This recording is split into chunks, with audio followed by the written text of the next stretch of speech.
Hello everyone, welcome to iPlus Training Solutions.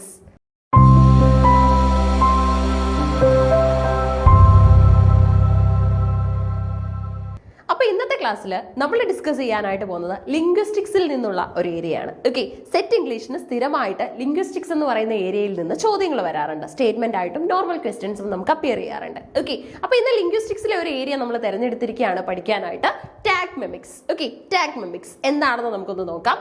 Tag മെമിക്സ് എന്ന് പറഞ്ഞു കഴിഞ്ഞാൽ അതൊരു ലിംഗ്വിസ്റ്റിക് തിയറിയാണ്. ലാംഗ്വേജിൽ നമുക്ക് അഡോപ്റ്റ് ചെയ്യാനായിട്ട് സാധിക്കുന്ന വളരെ ഇമ്പോർട്ടന്റ് ആയിട്ടുള്ള ഒരു തിയറിയാണ് ടാഗ് മെമിക്സ് എന്ന് പറയുന്നത്. ഓക്കെ, ഇത് ഡെവലപ്പ് ചെയ്തത് ആരാണെന്നുള്ളത് മുൻകാല ചോദ്യമാണ്. കെന്നത്ത് എൽ പൈക്ക് ആണ് ഇത് ഡെവലപ്പ് ചെയ്തത്. Okay, that analyses language as A composite of A slot and A filler. Okay, language എന്ന് പറഞ്ഞു കഴിഞ്ഞാൽ അതൊരു സ്ലോട്ടും ഫില്ലറും ഒക്കെ തന്നെയാണ്. എന്താണ് സ്ലോട്ട് എന്ന് പറഞ്ഞാൽ? ഒരു ഗ്യാപ്പ് ആണ്. ഓക്കെ, ആ ഗ്യാപ്പിലായിരിക്കുമല്ലോ നമ്മൾ വേർഡ്സ് പോലെയുള്ള എലമെന്റ്സ് വെച്ച് അത് ഫില്ല് ചെയ്യുന്നത്. നമ്മൾ സംസാരിക്കുമ്പോഴും ഇതുപോലെ തന്നെയുള്ള ഗ്യാപ്സ് വരാറുണ്ട്. ആ ഗ്യാപ്സിനെ നമ്മൾ വേറെ വേർഡ്സ് വെച്ച് ഫില്ല് ചെയ്യാറുണ്ട് അല്ലേ? സോ സ്ലോട്ട് എന്ന് പറഞ്ഞു കഴിഞ്ഞാൽ ഫംഗ്ഷൻ ആണ്. ഈ ഫില്ലർ എന്ന് പറഞ്ഞു കഴിഞ്ഞാൽ it's actually the class of items. Okay, എങ്ങനെയാണ് അത് കാറ്റഗറൈസ് ചെയ്യുന്നതെന്നൊക്കെ നമ്മൾ ഒരു എക്സാമ്പിൾ വെച്ച് നോക്കും. അപ്പൊ എന്താണ് ടാഗ് മെമിക്സ് എന്ന് ചോദിച്ചു കഴിഞ്ഞാൽ അതൊരു ലിംഗ്വിസ്റ്റിക് തിയറിയാണ്. ആരാണ് പോപ്പുലറൈസ് ചെയ്തതെന്ന് ചോദിച്ചു കഴിഞ്ഞാൽ നമ്മുടെ പൈക്കാണ്. ഓക്കെ, കെന്നത്ത് എൽ പൈക്കാണ് ഇത് പോപ്പുലറൈസ് ചെയ്തത്. Okay, it views language as an integral part of human behaviour. നമ്മുടെ ഹ്യൂമൻ ബിഹേവിയറിന്റെ ഒരു ഇന്റഗ്രൽ പാർട്ടായിട്ടാണ് ഇവിടെ നമ്മൾ ഭാഷയെ കൺസിഡർ ചെയ്യുന്നത്. Okay, inseparable from it's cultural context and uses tag mimics, the basic unit of comprising a function and the items that can perform it. Language എന്ന് പറഞ്ഞു കഴിഞ്ഞാൽ അതിനൊരു സ്പെസിഫിക് റെസ്പോൺസിബിലിറ്റി ഉണ്ട്. നമ്മുടെയൊക്കെ ഇടയിൽ കമ്മ്യൂണിക്കേഷൻ നടക്കുന്നുണ്ടെങ്കിൽ, ആശയവിനിമയം നടക്കുന്നുണ്ടെങ്കിൽ അതിനൊറ്റ റീസണേ ഉള്ളൂ, അത് ലാംഗ്വേജ് ആണ് അല്ലേ? ആ ലാംഗ്വേജിന്റെ ഫംഗ്ഷൻ എങ്ങനെയാണ്, അതിനകത്ത് എങ്ങനെയാണ് നമ്മൾ ഐഡിയാസ് എക്സിക്യൂട്ട് ചെയ്യുന്നത്, ഇത് പഠിക്കുന്ന ഒരു മേഖലയാണ് ടാഗ് മെമിക്സ് എന്ന് പറയുന്നത്. Okay, to describe grammar. പൊതുവെ നമ്മൾ ഗ്രാമർ ആണ് ടാഗ് മെമിക്സിന്റെ സഹായത്തോടു കൂടി മനസ്സിലാക്കുന്നത്. അപ്പോൾ പുതിയ ടേം ആണെങ്കിൽ കൃത്യമായിട്ട് നിങ്ങൾ പഠിച്ച് മനസ്സിലാക്കുക. പൈക്കാണ് ഇത് കൊണ്ടുവന്നത്. വളരെ ഇമ്പോർട്ടന്റ് ആയിട്ടുള്ള ഒരു ലിംഗ്വിസ്റ്റിക് ടേം ഓർ തിയറിയാണ്.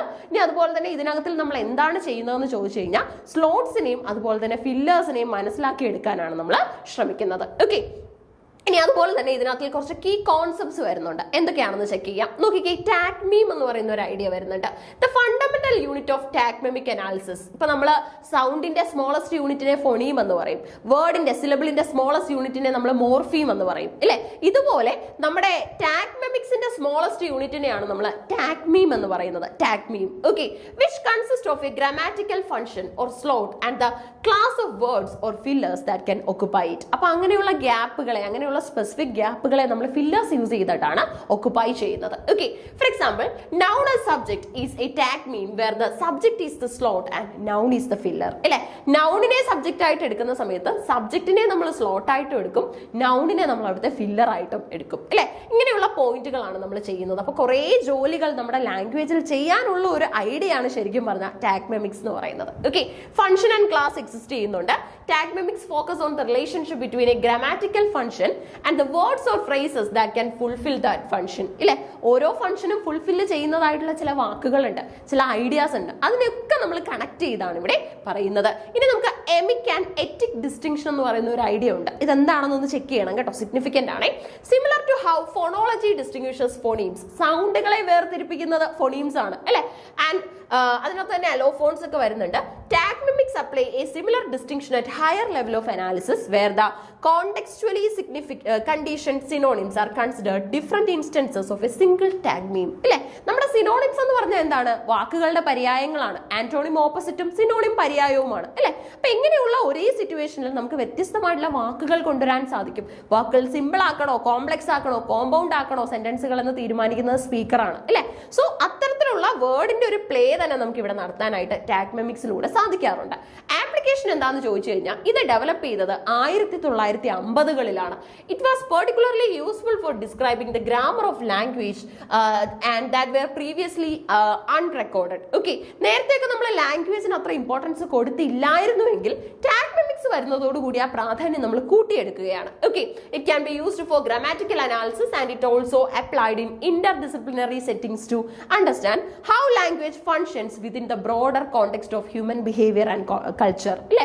നമ്മുടെയൊക്കെ തന്നെ ആശയവിനിമയത്തിൽ ഏറ്റവും പ്രധാനപ്പെട്ട റോള് വഹിക്കുന്നത് ആരാണെന്ന് ചോദിച്ചു കഴിഞ്ഞാൽ അത് ലാംഗ്വേജ് തന്നെയാണ് അല്ലെ.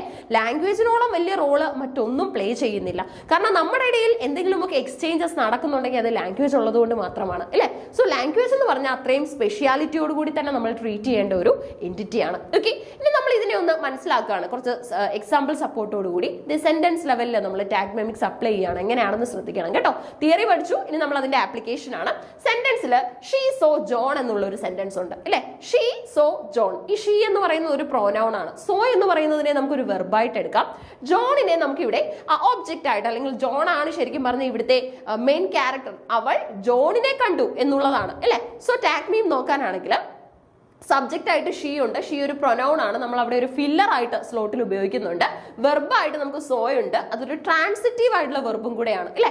സീ സോ സോ എന്നുള്ള ടേംസിൽ, സീ സോ സീൻ എന്നുള്ള ടേംസിൽ നമ്മൾ കൊണ്ടുവരാറുണ്ട്.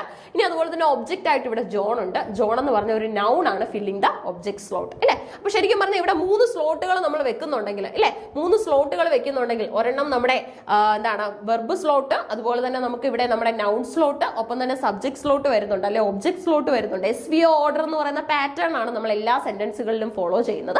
അപ്പൊ കൃത്യമായിട്ട് ഓരോ പ്ലേസിലും നമ്മൾ ഓരോന്നിനെ ലൊക്കേറ്റ് ചെയ്യാറുണ്ട്. ഈ ബിൽഡിംഗ് ബ്ലോക്കുകളൊക്കെ വെച്ച് നമ്മൾ കൺസ്ട്രക്ഷൻ നടത്തുന്ന അതേ പാറ്റേൺ ആണ് ലാംഗ്വേജിന്റെ കേസിലും നമ്മൾ അപ്ലൈ ചെയ്യുന്നത്. വളരെ ഈസി ആയിട്ട് മനസ്സിലാക്കി എടുക്കാൻ സാധിക്കുന്ന ഒരു ഏരിയ ആണ് ടാഗ് മെമിക്സ്. ഓക്കെ, അപ്പൊ സ്ഥിരമായിട്ട് നമുക്ക് ടാഗ് മെമിക്സിൽ നിന്ന് സെറ്റ് ഇംഗ്ലീഷിന് ചോദ്യങ്ങൾ വരാറുണ്ട്. ലിംഗ്വിസ്റ്റിക്സ് എന്നുള്ള ടേംസിലാണ് വരാറ്.